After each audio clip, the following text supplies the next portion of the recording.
Hai guys, welcome back to our channel with me Brian Hareva at Ononiha TV. Nah, saya terpikir untuk membuat vlog yang sangat singkat sebenarnya. Saya ingin bertanya kepada Anda semua tentang fenomena di Nias Barat, di mana katanya itu putri pariwisatanya menggunakan pakaian yang tidak etis. Katanya yang tidak etis. Memang ini nanti aku yakin komen-komen ini bakal banyak pro dan kontra. Tetapi yang aku sorotin sebenarnya bukan masalah itu, tapi yang aku sorotin itu adalah hasil dari bulian media sosial kepada orang yang dibully tersebut. Nah, bagaimana menurut Anda, pandangan Anda di saat Anda membuli? Membuli itu ingat, bukan kritik. Kalau memang tidak sependapat dalam satu kegiatan, itu nggak masalah. Itu kan mengkritik. Jadi dengan memberikan solusi. Atau mungkin bisa dirubah atau bagaimana. Tapi dengan membuli itu, ini contohnya gini.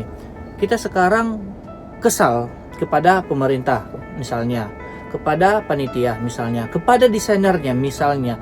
Tapi yang dipost di situ saya lihat malah anak-anak itu yang kena, yang memakaikan itu. Sampai ada aku tengok tadi dibilang inilah yang menunjukkan Ononiha ini, yang menurunkan martabat Ononiha sendiri, dan yang membuat itu adalah Ononiha sendiri gitu.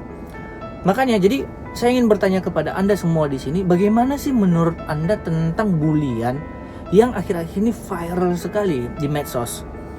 Apakah ada tanggapan-tanggapan yang lain? Nah, kalau soal fashion itu jujur aja sampai sekarang aku belum capable. Bukan aku nggak bisa.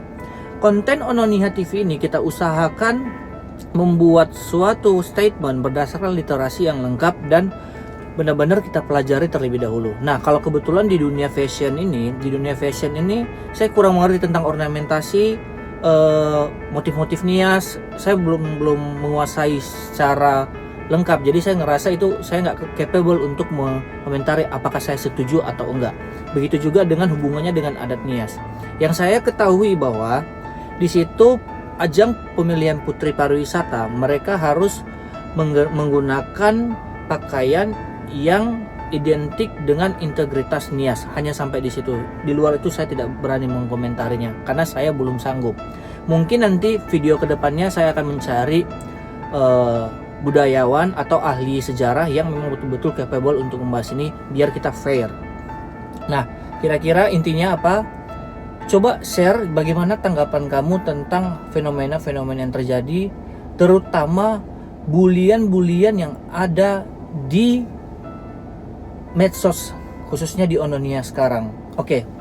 Dan moralnya sebenarnya kan kasihan seperti kayak gitu. Mereka nggak tahu apa-apa, anak-anak itu nggak tahu apa-apa. Mereka hanya mengikuti arahan, tetapi jadinya mereka yang kena karena foto mereka yang terpampangkan. Sebenarnya kalau aku dari lubuk hati paling dalam, aku pengen bilang seperti gitu sih. Makanya sebenarnya paling bagus kalau kita mencermati terlebih dahulu. Mungkin juga di lain sisi ini menjadi suatu pelajaran buat para pelaku seni untuk mempertimbangkan segala aspek yang ada. Segala aspek, apakah harus siap menerima ini atau bagaimana, itu harus dipertimbangkan terlebih dahulu. Oke, demikian dulu dari saya Brian Hareva. Salam Ononiha TV, Yahoo.